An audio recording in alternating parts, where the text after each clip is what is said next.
Welcome to Heal into Happy. I invite you to take an adventure with me into your very own universe as I guide you to go within, release your fears, and become empowered to create a life you love.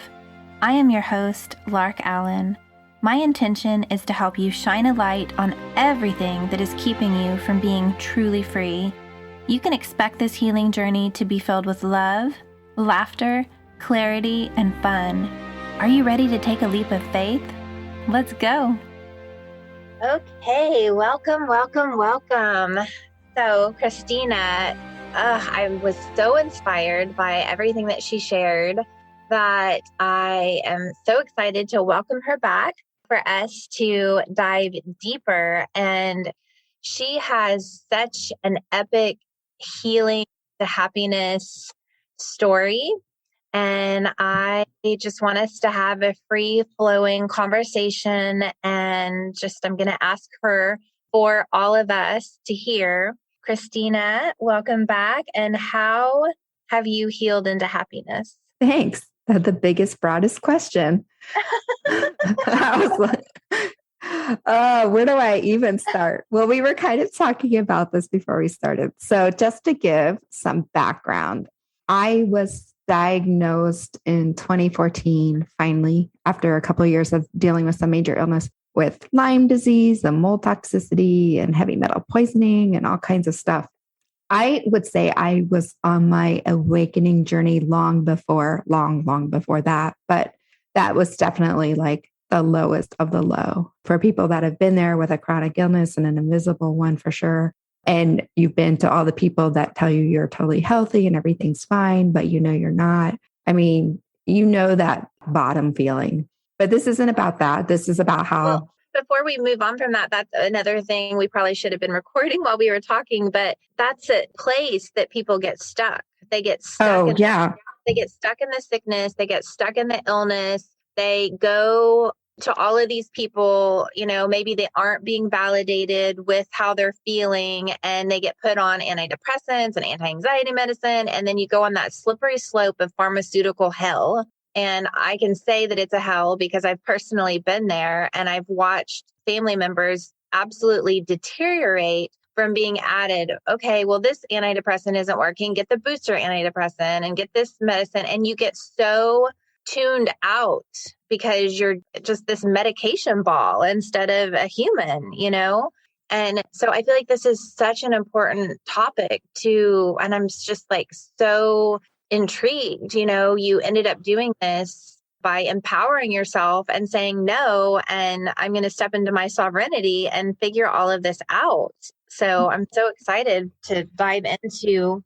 Actually really glad you brought that up, because I was going to completely gloss over this actually really important point, which was I was in what year was this? Grad school, and I knew something was really wrong, and I started seeing different practitioners.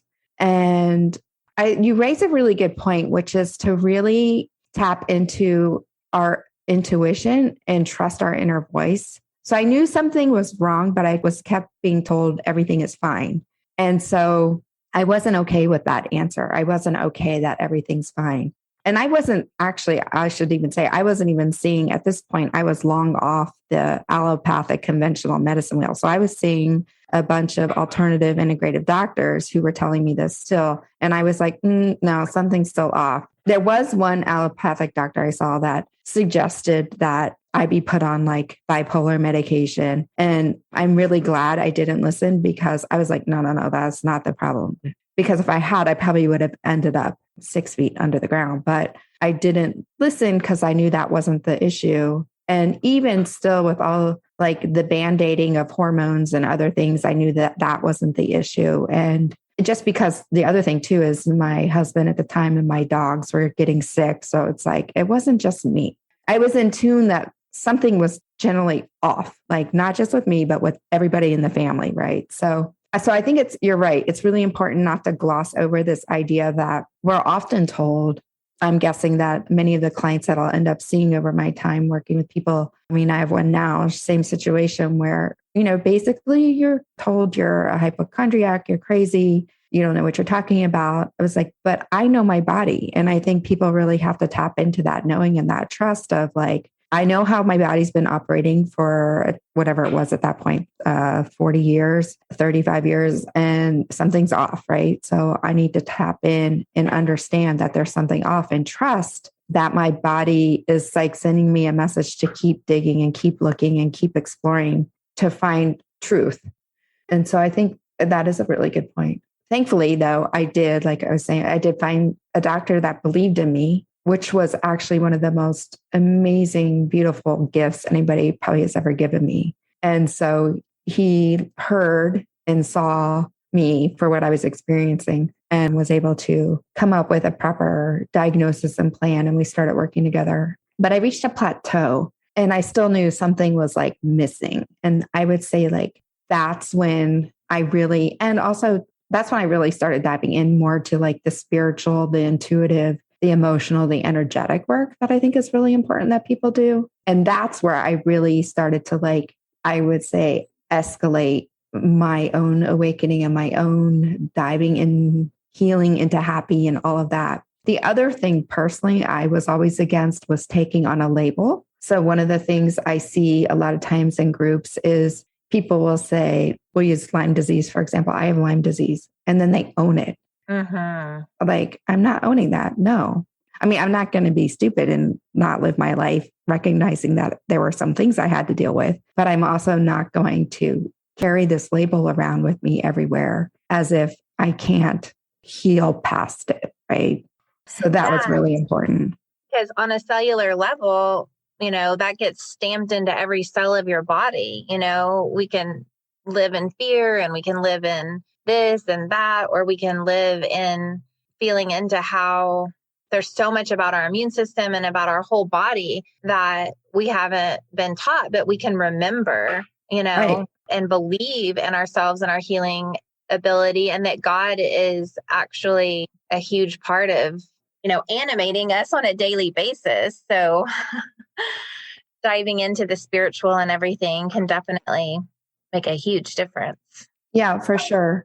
I mean, I think like one of the things that there were a couple of things that motivated me. One, I didn't want to be sick. One of the things that is really fascinating, one of the tools I used was applied kinesiology during my healing. And like people will know it as muscle testing. And I remember one day the lady I was working with was like, oh, good. And she had tested me for something. I was like, what were you testing for? And she's like, I was checking to see if your body wanted to be sick. And which I always thought was kind of interesting. And like in my mind, I was thinking, do people choose to be? But as I've gone through this process and have observed people and I've observed people in groups, and it's one of the things I'm in tune with even whether I would take on a client or not. There are people that desire and want to stay in sickness because they get a benefit out of that. And so, it's like, I would rather have the person that's so ill, but they're facing, like if we think of illness and wellness, there's a continuum thing for illness and wellness. So if they're super ill on the illness side, but they're facing wellness, the wellness side, that means they're ready and,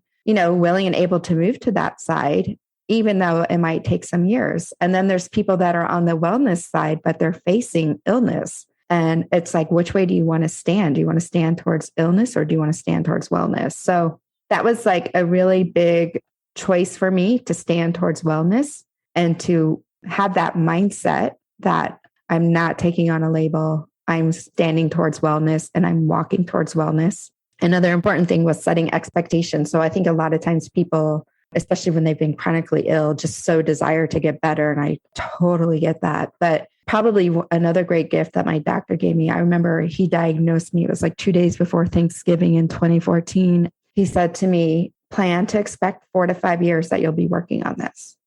I was like, okay. It helped me as I've gone through the process, and you experience the ups and downs because healing is not linear. It's like this kind of crazy roundabout process. It helped me understand my greater purpose to be like, okay, this is going to take some time and I have to be patient with the process. That's not easy always. So I think that's like, it was another really huge mindset thing for me, is kind of settling in. And maybe it helped. I used to be a marathon runner. So maybe it kind of helped. Like, I'm like, this is not a sprint. This is the marathon. So I got to do the long distance training. Yes, absolutely. Yeah. So there were definitely like, those would be, I would say, like important mindset things that I kind of grasped early on. But what I was saying, I reached this point about 2 years in where I had reached a plateau. I had healed a lot, but I reached a plateau. And I really just started to get like, if I truly want to heal, and I didn't want to heal back to where I was. That's the other thing. A lot of people I'll see in groups are like, but I want to be where I was before I got sick.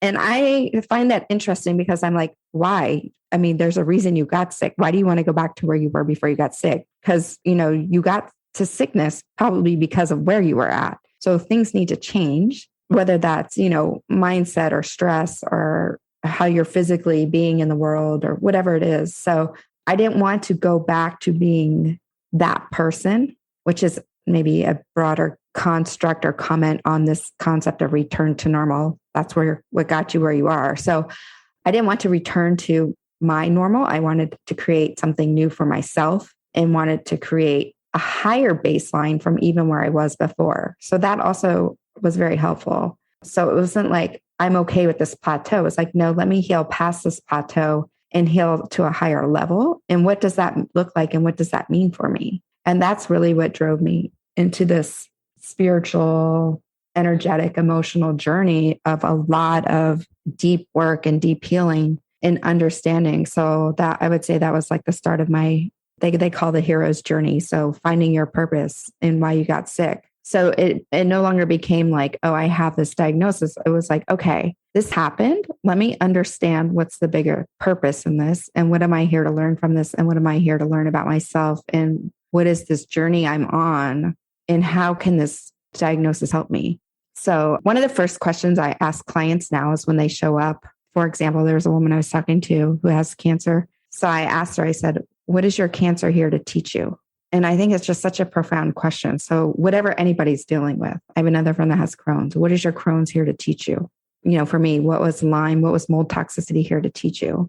I mean, I love that so much because it's like, what we talked about before, in traffic or this or that, or this is an opportunity for me to upgrade myself and to get out of this pattern that obviously caused some kind of storm within my body.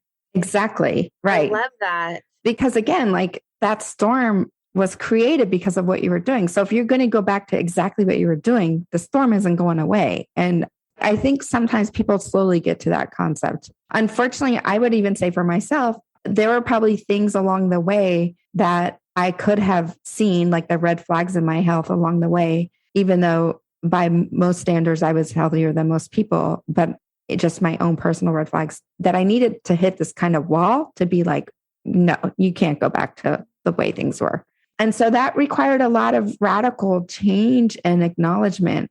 There were personal things like, I had to recognize the stress of my marriage. I wouldn't say divorce is the answer for everybody that's going through a chronic illness, but I had to recognize the role that stress played in my life, which a lot of that also had to do with not being in integrity. So I would probably say it started this really deep dive in 2016, 17. So it's been 4 or 5 years. And that whole time for me has really, really, really been jumping into understanding my key values, integrity being one, and then living my life that way, just really, really, really being in personal integrity in my voice, in my actions, in my truth. And it's been a process, and there's been a revelation of things along the way. It's kind of interesting. I've used a lot of, with physical modalities, I've used applied kinesiology. I used supplements and laser testing. I've used, a lot of more energetic ones, I would say, things.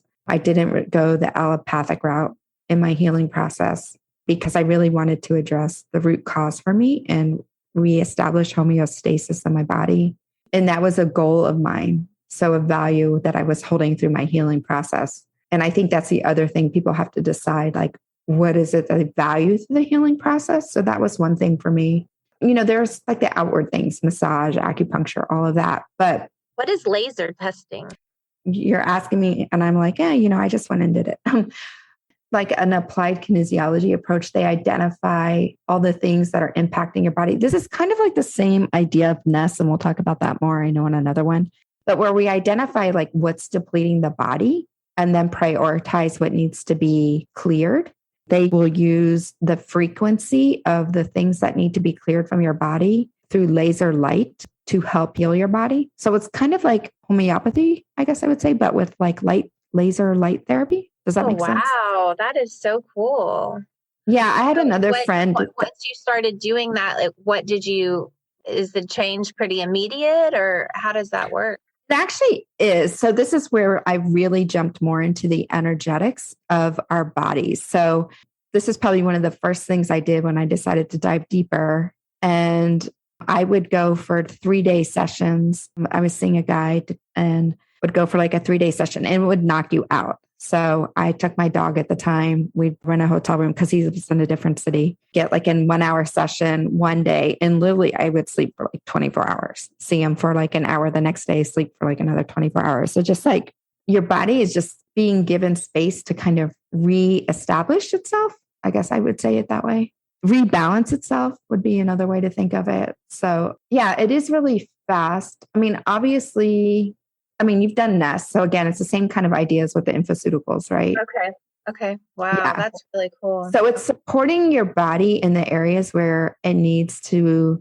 There's blocks and stagnation, helping the flow. Where your battery needs to be built up, basically, and where all the different connections in your body kind of need to be reestablished. So yeah, you can feel it. But to me, again, like if I just go and do these energetic treatments, that doesn't really get at the root unless I'm also kind of dealing with some of the trauma that was deep in there that caused those blockages and imbalances in the first place, right? And so I really kind of started to tap into like, what is the feeling coming out of my muscle? What is the feeling in my cell? What is the stored emotion? And so I never formally did a lot of therapy. A lot of what I've done is on my own, but it's been following intuitive rabbit holes. So sometimes people will be like, well, what did you do to heal? And it's a little hard for me because like literally I would follow an intuitive rabbit hole. So like I would go to a session and meditate on it. And it's like, well, what comes up? Okay, well, fear around not getting well. Okay, so then let me dive into what that means for me and where that might be coming from. So I started diving into a lot of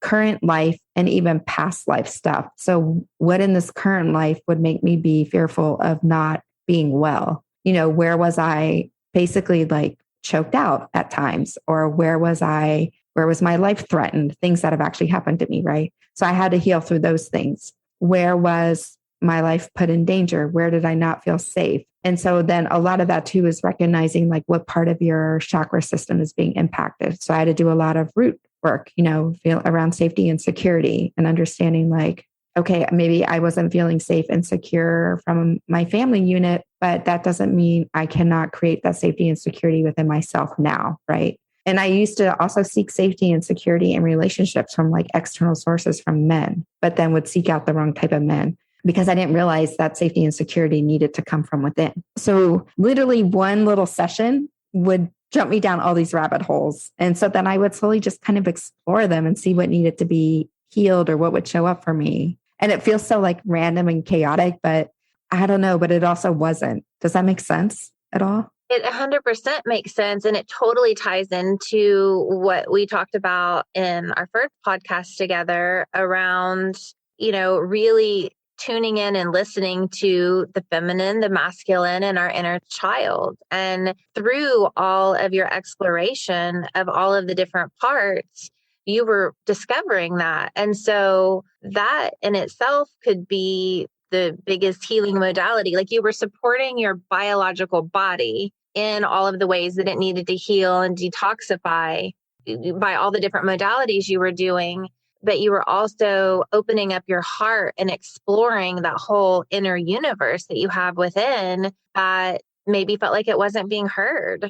Yeah. And I'm definitely like woo-woo metaphysical. I mean, for me personally, I really at a deep level wanted to get to know myself because I didn't feel like I knew myself. And so I also, through this whole process, dove into astrology and numerology and tarot and meditation. And I do crystals and aromatherapy and all kinds of things that just helped me on that exploration process. So again, it was all these kind of rabbit holes of things. And again, just trusting your body. So like one of my favorite things that I like to do is aromatherapy. And that became a really huge healing thing for me as well, as I started to tap into like scents. What scent was my body drawn to? And then when I started to like evaluate what's the emotional and energetic healing aspect of the scent, like I was like, wow, my body intuitively knows what it needs. Right. And so that was really important too. And I've really just taken that to a whole different level and do that now for other people, which is really fun for me. It just really appeals. Like at some level, I know in a past life, I was a perfumer, right? So it's just like pulling that out and appealing to that aspect of myself, which is another thing. So one of the things that probably, so the first question I would usually ask clients is, what is X, whatever you're dealing with, trying to teach you? But then the other thing I always like to ask is, what brings you joy? People don't think you can be joyful in your illness wellness journey. And so one of the things I discovered was I like to collage and draw, paint, even though I'm not very good drawer or painter yet, although I'm trying to work on that, but collage works for me. And so I would collage my way through a lot of feelings because I didn't really know how to process them per se. Externally, I'm a huge introvert, so I tend to process internally. And so I would collage. So that was one way. So like, again, this cancer client I had talked to, I was like, what brings you joy? And she's like, oh, I like to write poems. Okay. I was like, well, use poetry in your healing process as you're working through things, right? Or I have another client that likes to garden. So that's like her creative space. And I feel like which is also great because that taps us more into our feminine, right? So bringing out that creative space. For me, it's scent. For me, it's collaging. For me, actually, tarot is really big creative space for me to tap into my intuition and to feel into my body and to feel through emotions. So yeah, that's another big thing. I totally agree. It's following our bliss, following our joy, and maybe the way that we get to that point where we have this health crisis because we aren't doing enough of that. And, it's like a brake gets put on, like maybe it's our higher self or our physical body. It's just like, I can't take it anymore. Like you're not following your bliss enough and I'm going to make you slow down and figure out how to do that. That's actually really true because I just had this download because when we're in a healing crisis, right? So let me take a pharmaceutical, even if it's not, let me take a supplement. Let me go get massage. Let me go get acupuncture. A lot of that doing is very masculine, right? So we're not even in our beingness. We're not even in our let me receive healing state. When a person takes their supplements in the morning, if they set an intention of like, I receive healing through this supplement, right? Before you go to an acupuncture appointment, I receive healing through this acupuncture. Like it changes your state of doing and into a state of being. And I think that's actually really important to accelerate our healing as well. Receiving, that's the biggest thing. We ask, or we want, but we don't stop long enough to allow the healing and the receiving and the love and all of the things to flow to us. Exactly. Yeah. I mean, just literally just think about it. Like I'll use acupuncture because I have a really good acupuncturist here who allows me to receive a lot of time in her space. It's kind of funny, but like it's so easy to go into an acupuncture appointment and just be like, fix me, right? With that mentality. But instead, no, it's like, let me come in, let me set an intention, let me meditate for this time period.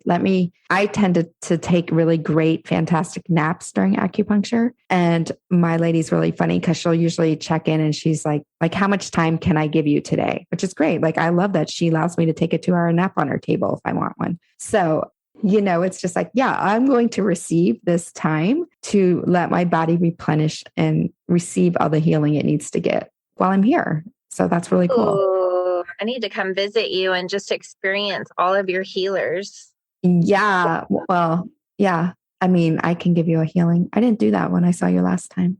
I think a big thing is like, I'm thinking of another client I'm working with now, and just this really like tapping into our intuitive trusting and knowing. So a good example, things that come up for women sometimes is, and I went through this too, what's related to my cycle and what's maybe related to my illness. So oftentimes when you have a chronic illness, you'll have a flare, and it's easy, I think, to get into this, oh no, I am regressing. I'm going back. I'm having a flare up. I'm getting sick again. Right. And it took me a while to start to understand what was the difference between a flare and what was the difference between things in my cycle. Like women aren't even in tune enough with their body to understand those differences, right? So that's... Oh my gosh, I am so excited that you're bringing this up. We were kind of touching on this in a conversation, and this is another key to healing into happiness for anyone that, I think men probably have cycles too, but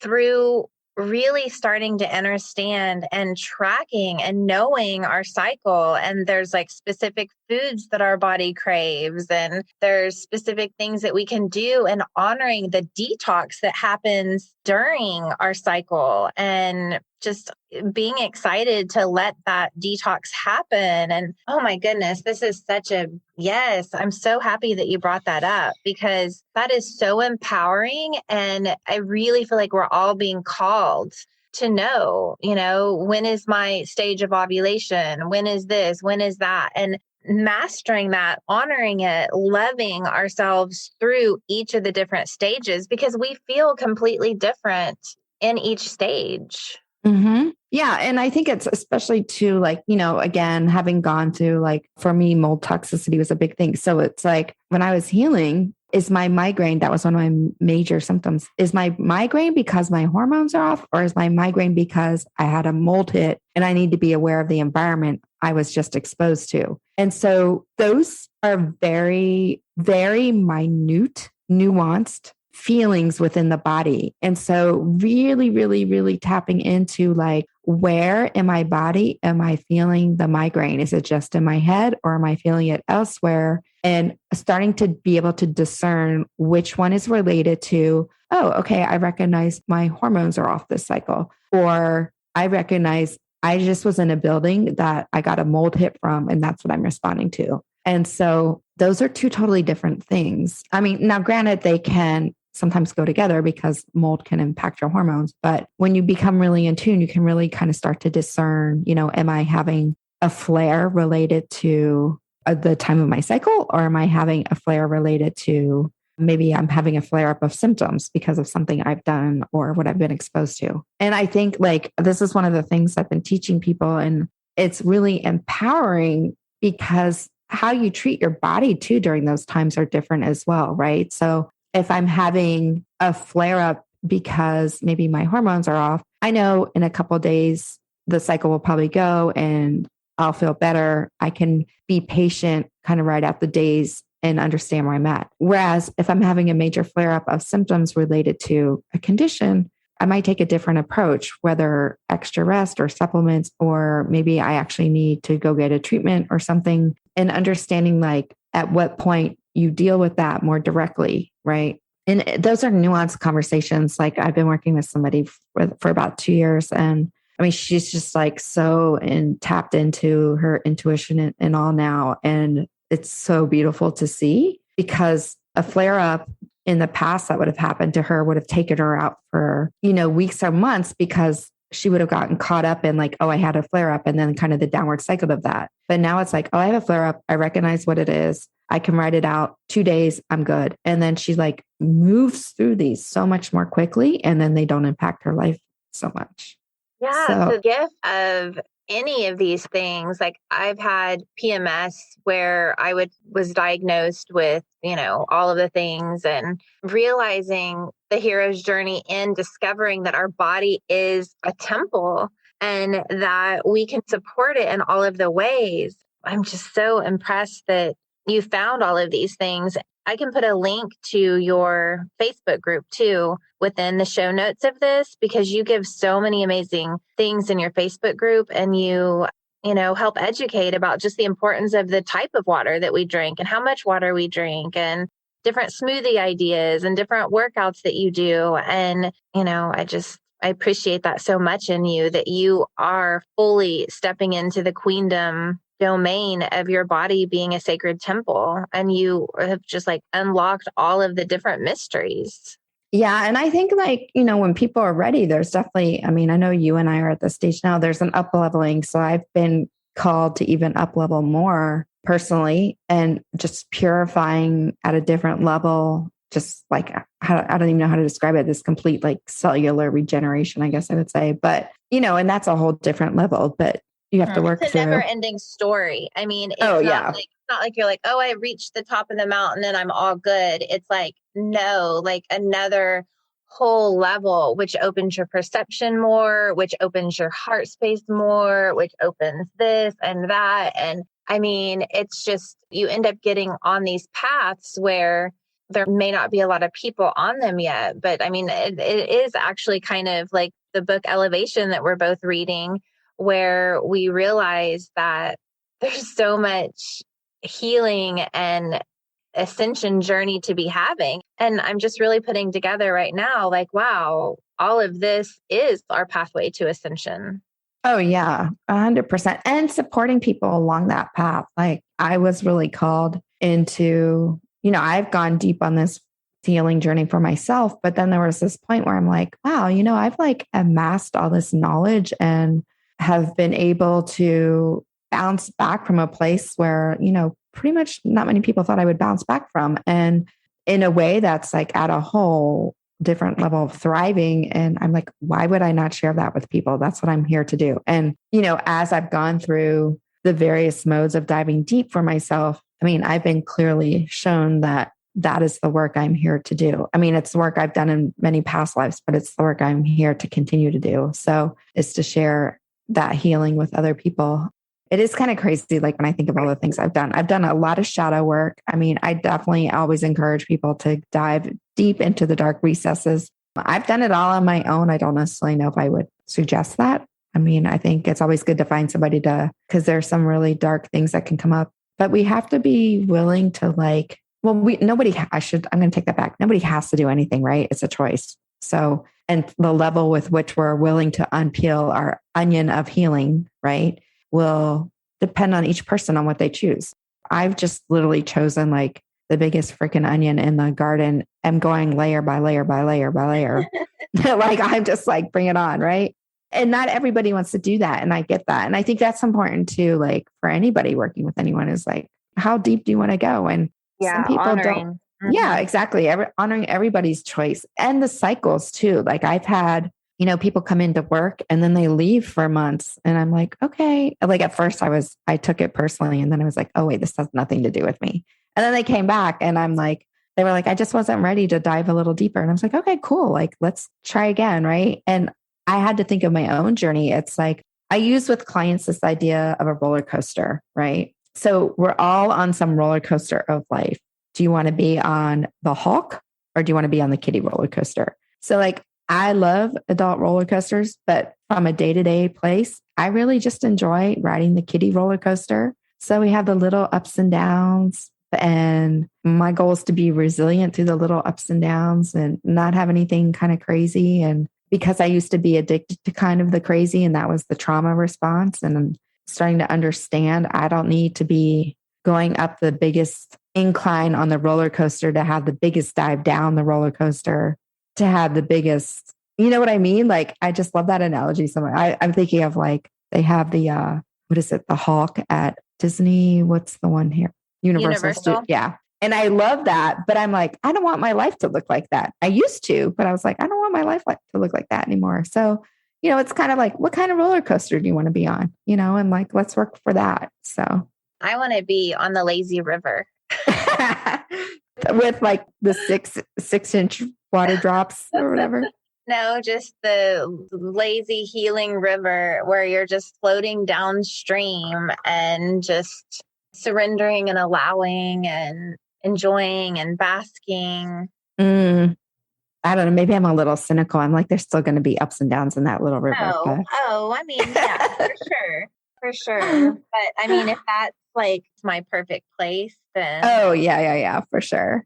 Heck, put me on a, floaty raft in the ocean, right?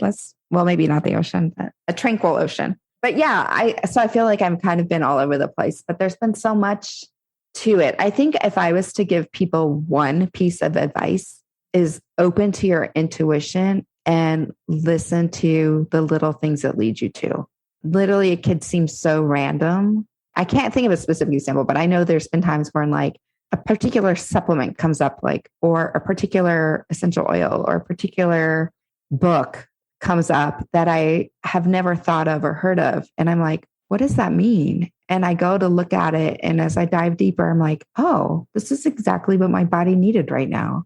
And yeah. And so, and maybe if it didn't meet, like I have this little folder for the future. So maybe it didn't resonate now, but I kind of throw it somewhere. And then sometimes I go back and I look and like, does anything jump out at me? And sometimes it'll come back to me. So I think this following our little intuitive hits in our healing process is really important. And also going back to this kind of wellness illness thing, think of where are you facing? Which direction are you moving towards? That's really important too. Because if you're facing the illness direction, do you really want to? And if you don't, how can you turn yourself around to face the wellness direction? Yeah. And just pivoting, making an empowered decision to pivot into curiosity about being open to seeing all of the signs that are, being presented to you that you just may have your perception turned off to. Even some of the crazy alternative stuff, right? That sometimes people suggest, and even if that's not for you. I have like this amazing story to tell about Angela. Like I had this triggered response of something happening. And when an external thing affects me, I get fever blisters. And I think I had mentioned that in a chat with you, me and Angela. And then she I don't know if she realized it or not, but she was like, sent me a lysine supplement that she likes a lot. And I got it. And I'm like, yeah, that's it. Like, I just got this intuitive hit. Like, that's the thing. And I haven't had one since. And I feel like, I would have definitely had one. So it's just like also acknowledging that we have like all of these angels and ways that we're going to support one another on that path of healing. And it's like, I could have just been like, meh. Exactly. But I totally was like, I'm getting that. And that's the thing. That's the thing I needed. I never know how much to share with some of these things, but I have one really deep one like that. That was a very eye-opening experience that opened me up into even my deeper self. But it was 2.5 years ago. I got sick and I was sick had a cough, some other stuff for about 6 weeks. I had gone on like 2 vacations, I sounded horrible. But I felt fine. I just sounded horrible. So I went to the one practitioner that I saw for the laser work and some of the other work that I had done, and would go back for checkups every now and then. After I got into remission, I would go like every 6 months to a year. So I had called him up and I'm like, okay, I don't know what's going on. Like, I feel okay, but I don't, like something's kind of coming up. So I went and he muscle tested me, and I muscle tested for smallpox. So technically it doesn't exist. He was like, okay, this is interesting. It's only ever come up one other time for somebody. But I knew I wasn't sick, not technically. Like, I had gone through this freak out moment of, oh my gosh, I'm having a major flare. I'm having a relapse. I'm like, and I had to work through that. So that was like a PTSD response that I had to work through. But I also had to trust in my knowing that I was doing deep intergenerational work. At this time, I had been calling in doing like family constellation work, which is healing intergenerational stuff. So I had actually called an astrologer friend who I had been working with too. And between like different conversations with the two of them and then my own meditating deeply on it, one of the things that became very clear to me, what came up was actually some intergenerational healing I had to do around illness in my family, which this might sound really bizarre to people. But anyway, so I had to process this illness physically, which released more than likely smallpox that was experienced we determined my mom's side of the family many generations back. That probably created a lot of problems for relatives back then. Literally like the day when I was like, oh, okay, this is what I'm doing. I'm doing this clearing, intergenerationally. Like the next day I was totally fine. It was it. No more symptoms, nothing. Wow, that is so cool. Yeah. But that's the kind of thing I've been doing for the last 4 years at different levels. And, I don't really talk about it much because it's not something people are really like, some people are, but not everybody's really comfortable with that idea or doing that kind of work. But like for me, that is part of the work that I've had to do to obtain a deep, deep, deep level of personal healing in this life and intergenerational and multi-generational healing for myself and my family and other lives. And I also know that's part of what the work I'll be doing with clients as I move forward and grow and evolve in my practice. But just imagine. So I think back to that, like if I hadn't followed that intuitive hit, yeah, I would have just gone through like feeling like crap and would have just put medicine on it and never taken that opportunity to really clear something, not just for myself, but on multiple timelines for multiple family members. Yeah, you were given an opportunity to release and let that go. And that is a huge service on so many levels for your family healing. And it's like we're presented this opportunity and it's a gift. And we come back to appreciating all the things that are presented to us. And if you weren't ready, then it would have come up again for you, you know? Exactly. So instead, you acknowledged it, you did it, and, you know, you healed generational things. And everybody, like I imagine sometimes during different things, you know, for my healing around my family and the suicides and all of the things, I feel them cheering, you know, like they're up, like I imagine them in the clouds and just like cheering, like, yay, she's fine. You know, finally one of us are clearing all of this. Mm-hmm. You know, then we don't have to be presented with it again and again and again. And that feels really empowering too. Like, okay, that smallpox thing is completely cleared generationally now for me. Exactly. Like it's never going to come up again. It's not going to be a thing. Uh-huh. Yeah. So, I mean, that's why I say follow those intuitive hits, you know, but again, that's maybe not everybody feels resonant with that, which is just fine as well. But yeah, I feel like no matter what, we've planted huge seeds of awareness that healing is multifactorial and that, you know, the two of us are letting our listeners know we believe you, you know, and now it's time for you to believe in yourself and to keep searching until you find the support that you know that you need, and they will come into your life too when you're ready, you know. Mm-hmm. I love what you said, that hopefully what people got out of this at all is we believe you. There are people that will believe you, that do believe you. Yeah, absolutely. Thank you so much. I feel like there's so many amazing pearls of wisdom. And so, you know, if this resonates, I recommend re-listening to this, taking notes, like processing it the first time, just listening and feeling into it. I feel like it's so empowering for that huge part of how you can heal into happy. Take notes. And now, cliffhanger, Kristina is going to come back and we're going to discuss nest healing and all of the different modalities that now she's healed herself and she has become practitioners of to help support other people's journey. And a lot of times our life mess becomes our message, and our problems, we end up finding the secret potions and unlocking all the different parts of ourselves. And so she brings that to the table now as her service to humanity. So we're going to explore all of that with the next podcast that I'm going to have with Kristina. So thank you so much, Kristina. Deep bow for everything you shared. And the listeners get to come back and hear ways that they can connect with you. So that's amazing and exciting. Thanks, Lark. I appreciate this space so much. All right. Bye, everyone. Until we meet again. Bye. Thank you for joining me today on Heal into Happy.